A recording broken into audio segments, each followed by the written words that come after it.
भर्गो देवस्य धीमहि धियो यो न प्रचोदयात् तत्सवितुर्वरेण्यं भर्गो देवस्य धीमहि धियो यो न प्रचोदयात् ओम तत्सवितुर्वरेण्यं भर्गो देवस्य धीमहि धियो यो न प्रचोदयात् ओम शांति शांति शांति।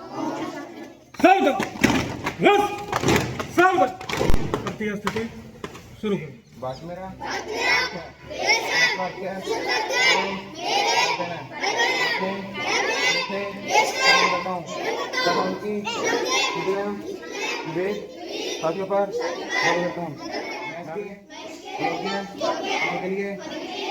संदेह प्रयत्न करूंगा।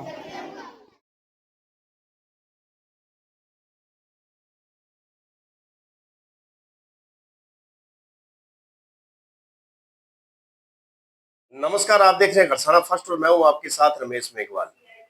एक बार फिर शिक्षा का जो मंदिर है विद्यालय उनकी शुरुआत हो चुकी है और एक फिर नए उड़ान की और तैयारियां जो है वो शुरू हो चुकी है। जी मैं बात कर रहा हूं ग्राम पंचायत 8 के में संचालित विद्यालय बाबा फरीद पब्लिक स्कूल की, जो पिछले कई वर्षों से लगातार शानदार परीक्षा परिणाम लाकर आता है और इस इलाके में परीक्षा परिणाम को लेकर सबके दिलों में आज राज करने वाला ये विद्यालय बन चुका है। और आज इस विद्यालय की हम बात करेंगे कि किस प्रकार से इस विद्यालय की शुरुआत होती है और इस विद्यालय के अगर विद्यार्थियों की बात करें तो शिक्षा के साथ अन्य गतिविधियां उनमें ये विद्यालय किस प्रकार से कार्य करता है। तो मेरे साथ विद्यालय के डायरेक्टर सुखविंदर सिंह जी मौजूद है, इनसे हम बात करेंगे। तो सुखविंदर सिंह जी, सबसे पहले तो बहुत बहुत बधाई आपको शानदार परीक्षा परिणामों के लिए। साहब आपको भी बहुत बहुत बधाई हो और आप सबके सहयोग से हमारे ये विद्यालय का परिणाम अव्वल रहा है और विद्यालय परिवार आपका विद्यालय प्रांगण में हार्दिक स्वागत करता है।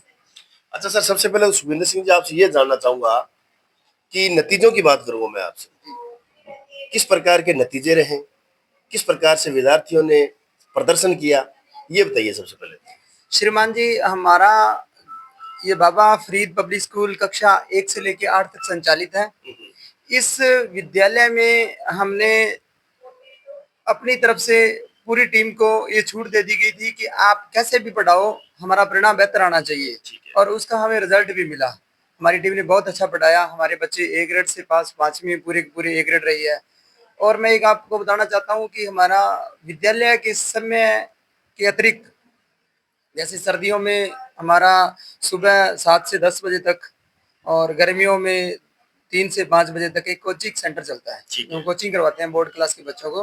वो बच्चे चाहे कहीं भी फार्म भरवाएं, हमें उसकी कोई चिंता नहीं है, हमने सिर्फ उनको कोचिंग देनी है। तो हमारी कोचिंग से वो बच्चे पढ़ के, एक लड़की 12वीं में 92.60% नंबर लेके आई है, पॉलिटिकल में 100 में से 100 लेके आई है, जियोग्राफी में 100 में से 100 लेके आई है, लिटरेचर में 86 नंबर लेके, गाँव में रहते हुए बिना किसी ट्यूशन। तो मैं उस परिणाम से बड़ा प्रसन्न हूँ और मेरी टीम से मैं बड़ा खुश हूँ कि उन्होंने बड़ी अच्छी मेहनत की है। सुखविंदर सिंह जी, मैं पिछले लंबे समय से आपके साथ जुड़ा हुआ हूँ। आपकी जो कोचिंग है उसके बेहतर परिणाम हम लगातार देख रहे हैं कि शहरों से भी शानदार रहते हैं। आखिर आज एक ग्रामीण परिवेश का आपका ये विद्यालय है और इसी ग्रामीण परिवेश के इस माहौल में आप कोचिंग क्लास चलाते हैं, तो आखिर किस प्रकार की आप स्टडी कराते हैं, किस प्रकार के विशेष विद्यार्थियों को आप मतलब क्लासेस लेते हैं जो आज इस प्रकार के बेहतर परिणाम आ रहे हैं? सर, सबसे पहले तो हमारा जो जो स्टाफ है वो मेहनत बहुत करता है, क्योंकि वो पासबुक रहित शिक्षा देता है। पासबुक से कोई लेना देना नहीं है। वो सिर्फ क्या है, पाठ को अंदर से पहले खुद अध्ययन करता है, फिर उसके मेन टिप्स निकालता है, उसके नोट्स बनवाता है, फिर बच्चों को वो बोर्ड के ऊपर लिखवाता है, फिर बच्चे उसको उतारते हैं। तो ये एक ही काम को हम 3 बार करते हैं तो ये 30-40% तो वैसे बच्चों को याद हो जाता है। तो बच्चों स्टाफ का और मेरा ये मानना है कि अगर हम आज भी बोर्ड क्लास का पेपर ले लें, मैच 10 दिन हुए विद्यालय खुले हुए, अगर आज भी हम उन क्लासों का अगर पेपर ले लें तो दूसरे स्कूलों के आसपास तो हमारा रिजल्ट आज ही आ जाएगा। लेकिन हमारा जो स्टाफ है वो 90 से ऊपर ही सोच के मेहनत करता है, इसलिए हमारा परिणाम बेहतर आ रहा है। बिल्कुल सर। अच्छा सर, इसके अलावा जैसे बात करें आपके विद्यालय के अंदर अन्य कौन सी गतिविधियां हैं, किन गतिविधियों पर जो विद्यालय जो मैनेजमेंट है वो ध्यान देता है? हमारे यहाँ SUPW कैंप जो लगभग लुप्त हो गया था, लगभग शायद आपने भी पहली बार सुना होगा, तो वो उस कैंप को हम संचालित करते हैं। फिर उसके अलावा हम खेल के क्षेत्र में थोड़ा थोड़ा आगे बढ़े हैं पिछले 2 सालों से। इसके अलावा हम मूल्यांकन के लिए हमने एक प्रतियोगिता रखी हुई है कि बच्चों का साल में 2 बार मूल्यांकन, और उसमें जो प्रथम द्वितीय तृतीय आए और उसको प्राइज दे, ताकि वो एक उनको अलग से मोटिवेशन मिले। तो ज्यादातर हम प्रतियोगिता के माध्यम से या खेल के विधि के माध्यम से हम स्टडी करवा रहे हैं, और उसका हमें परिणाम भी अच्छा मिल रहा है। अच्छा सर, एक चीज और जानना चाहूंगा, जैसे विद्यालय है, विद्यालय की शुरुआत किस प्रकार से होती है? क्योंकि पुराने समय में जैसे जब हम पढ़ते थे तो उस समय तो क्या है कि मतलब जैसे विद्यालय का एक अलग ही रंग था, एक अलग भी रूप था, बड़ा मजा आता था मतलब। तो क्या आज वो चीजें जिंदा है या फिर कुछ नवाचार किया है? सर, विद्यालय पहले और आज में दिन रात का फर्क आ गया है, ये आप सब मानते हो, क्योंकि हमारा तो विद्यालय छोटी क्लासों में एक पेड़ के नीचे भी लग जाता था। ठीक है, बिल्कुल सही है। तो फिर दौर आया, चौक का दौर आ गया, हमें पता ही नहीं होता था ब्लैक बोर्ड क्या होता है, रफ कॉपी क्या होती है। आज प्रत्येक चीजें बदल गई हैं, और फिर भी हमने उन चीजों को सहते सहते आज अपने आप को हमने इतना अपग्रेड कर लिया है कि यहाँ का विद्यार्थी ये नहीं सोच सकता कि शहर में सुविधा ज्यादा है। हमने उनको वहां से बेहतरी सुविधाएं दी है, परिणाम के क्षेत्र में लगा लो, चाहे चाहे हवा के क्षेत्र में लगा लो, चाहे खुले वातावरण के क्षेत्र में लगा लो। हमने उस चीज को अपग्रेड कर लिया है, और आज बच्चे सब लगन से पढ़ रहे हैं, यहाँ के वातावरण में अच्छी तरह से घुले मिले हुए हैं। तो जैसे जैसे शिक्षा प्रणाली बदली है, तो ऐसे वैसे ही हमने अपने आप को भी थोड़ा थोड़ा परिवर्तन किया है, और आज जो चीज चाहिए थी बच्चों को वो हमने धरातल पे ला के दे दी है। सुखविंदर सिंह जी कहते हैं कि शिक्षक एक दीपक के समान होते हैं जो स्वयं जलकर दूसरों को प्रकाशमान करता है। और आज अगर विद्यालयों की अपने परिस्थितियों की बात करें तो निश्चित तौर पर कहते हैं कि खंडे की धारे विद्यालय चलाना, संचालित करना एक बड़ा टिपिकल काम है। और सबसे ज्यादा तो हार्ड काम आप जैसे लोगों के लिए है जो एक ग्रामीण परिवेश में विद्यालय चलाते हैं।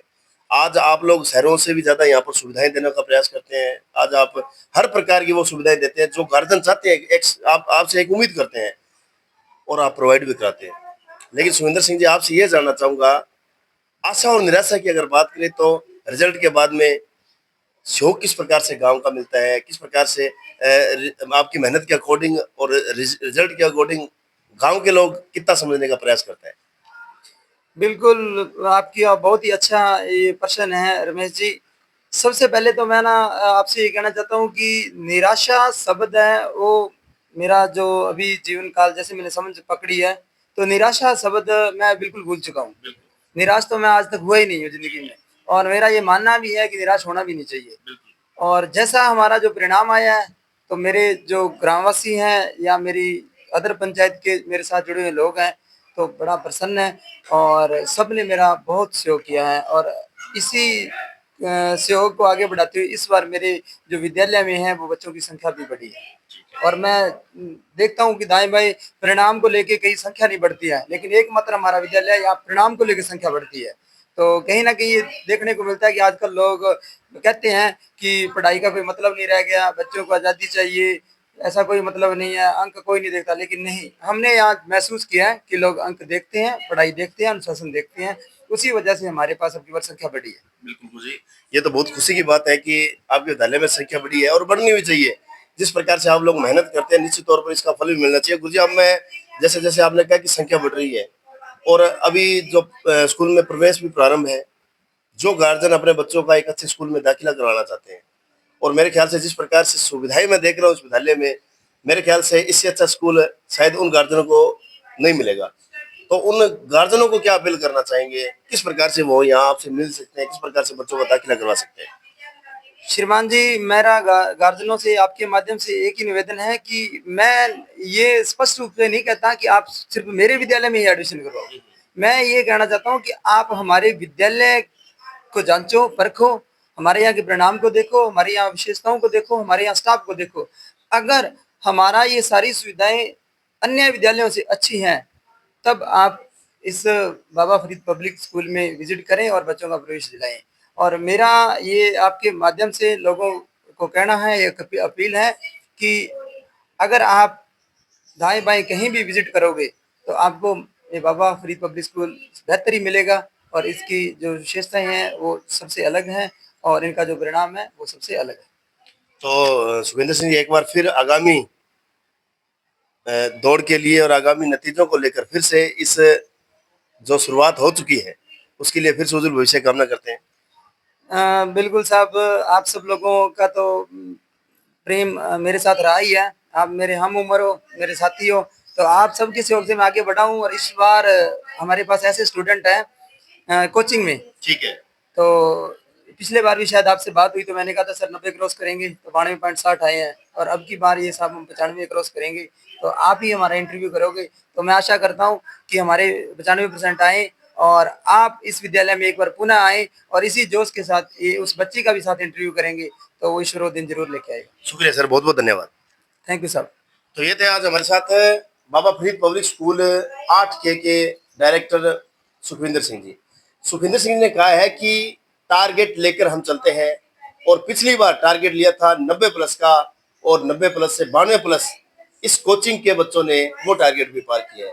और इस बार इन्होंने एक और टारगेट दे दिया इस इलाके की जनता को, 95% अंक तक एक बड़ा आंकड़ा भी इस कोचिंग के बच्चे जो है वो छुएंगे। और ये सिर्फ इन्होंने एक आंकड़ा नहीं दिया, पूर्णतः इनको बच्चों पर भरोसा है, अपने स्टाफ पर पूरा भरोसा है, और उसी भरोसे और उसी काबिलियत के बदौलत इन्होंने एक बड़ा टारगेट भी दिया है।